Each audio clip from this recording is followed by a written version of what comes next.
Сикһеҙ мөмкинлектәр. Мәкәрим Төхфәтшин исемендәге Республика Һуҡырҙар китапханаһы интерактив китап тәҡдим итә. Үҙенсәлекле китаптың йөкмәткеһе ниндәй? Һаумыһығыҙ, эфирҙа интервью тапшырыуы студияла Гөлсимә Эштанова. Программабыҙҙың ҡунағы Мәкәрим Төхфәтшин исемендәге Республика Һуҡырҙар китапханаһы бүлек мөдире Гөлшат Хәлитова. Һаумыһығыҙ. Хәйерле көн. Шулай итеп, үҙенсәлекле китап тәҡдим итә, шундай проект. Уның менән яҡынданыраҡ танышып китһәгеҙ ине, кемдәргә нисек тәғәйенләнгән һәм нимә ул ғөмүмән был интерактив китап?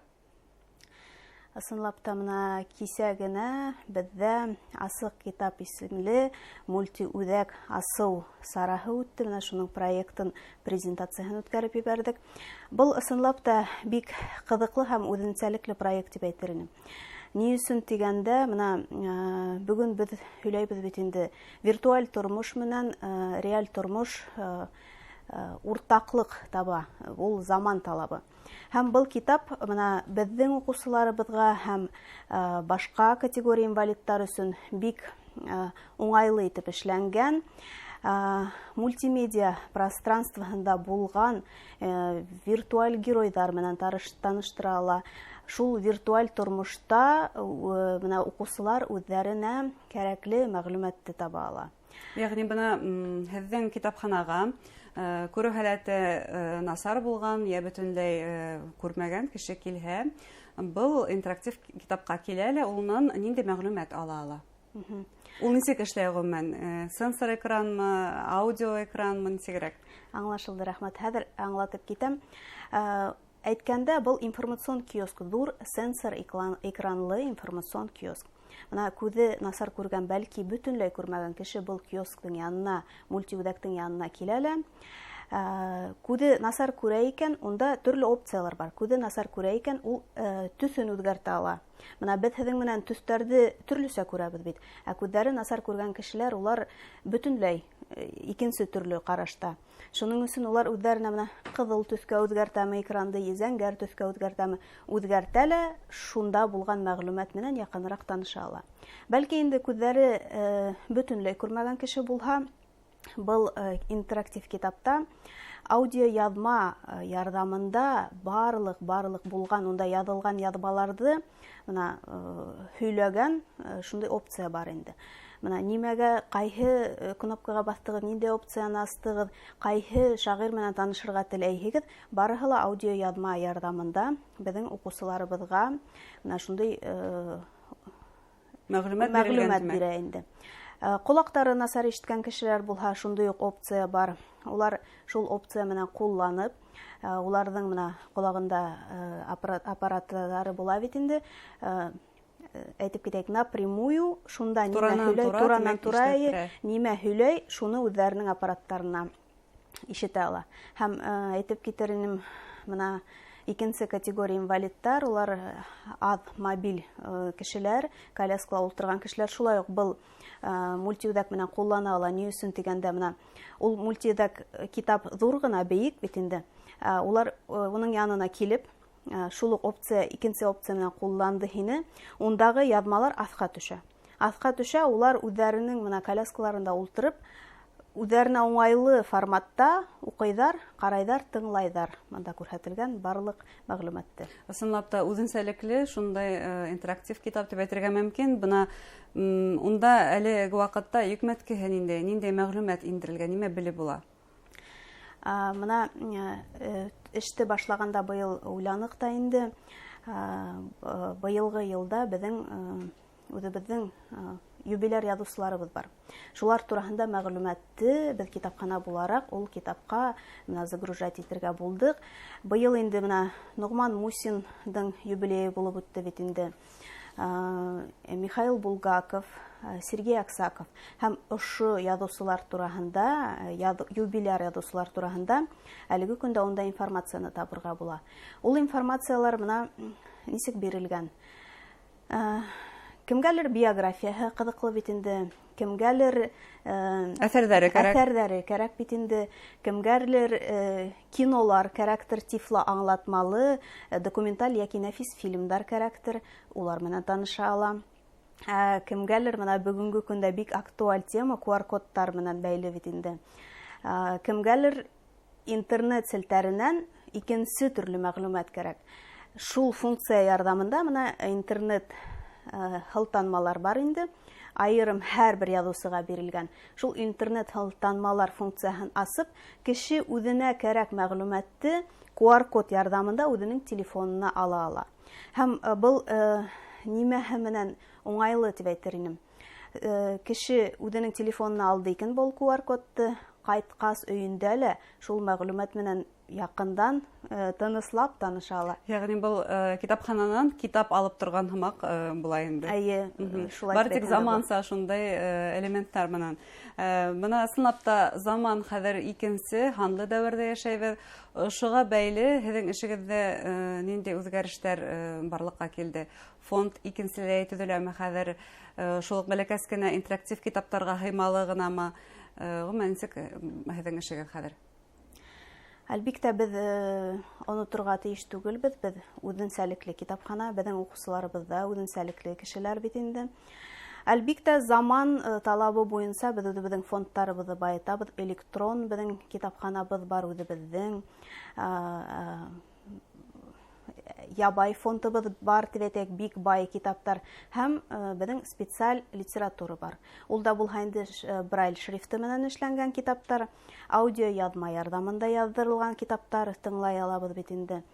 Һәм рельеф нөктәле шрифты ярдәмендә эшләнгән һүрәттәр менән эшләнгән китаптар, булар барыһы безнең фондта бар, баетыла һәм барыһы асык рәвештә менә интернеттан да безнең сайттан кирип укучыларыбыз укый ала. Гомумән укучыларыгыз кәммәме һуң гасырда? Чөнки хәзер инде интернет киңлегендә төрле аудио китапханалар да бар.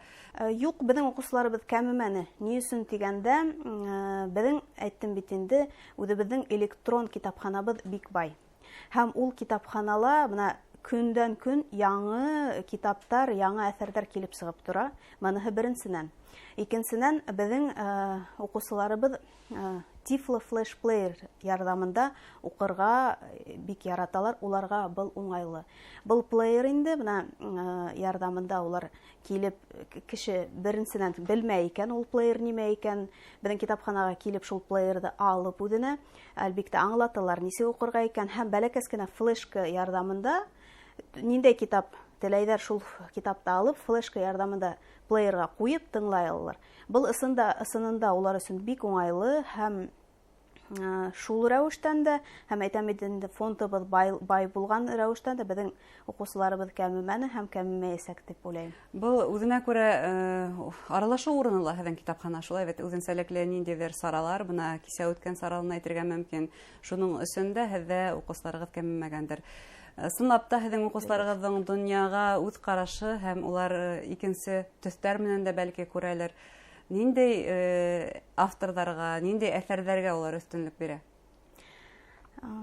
Сынлап та мин һезнең һүзләрегез һезнең хак, ни өчен дигәндә, безнең төрле саралар үтеп тора. Безнең китапхана ул уку урыны гына, уку китапханаһы гына түгел, аралашу урыны.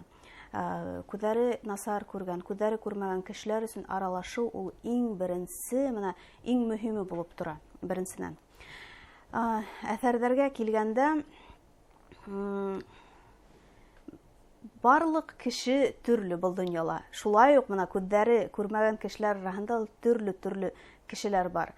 Кемдер әдәби литератураны күбрәк укый, кемдер фантастиканы күбрәк укый, кемдер шул ук мәктәпкә кәрәкле китаптарды укый. Шуның өчен монда аерым гына бүлеп әйтмәс инем.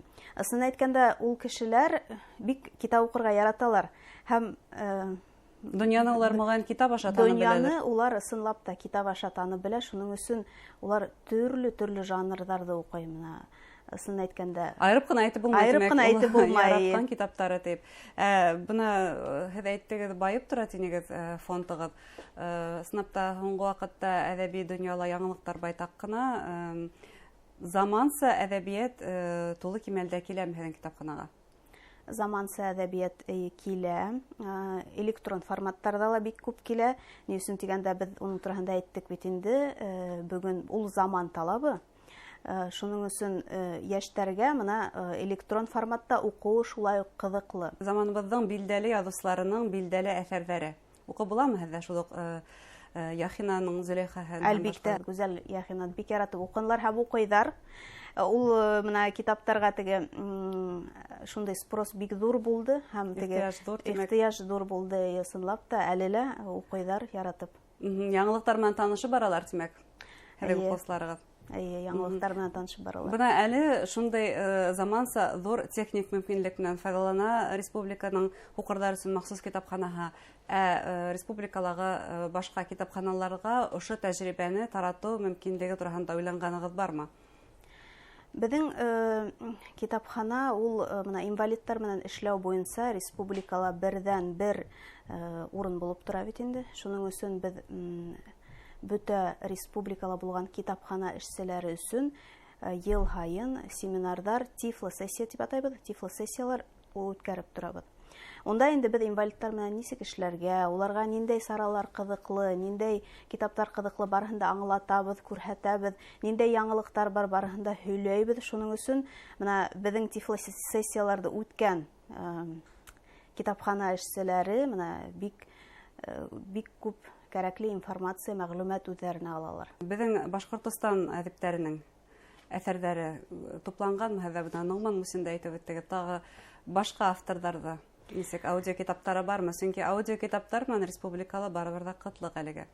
Был бик кәрәкле һәм урынлы һорау. Ни өчен дигәндә, менә без әйттем бит инде, уникаль китапхана булып торабыз. Һәм бездән башка аудио язмаларды эшләү буенча спец форматтарда китаптарды шул ук брайль шрифты менән эшләү буенча башка республикала бер кеше лә эшләмәй, бер китапханала эшләмәй. Шуның өчен әлбиттә был эш бездә беренче булып эшләнгән.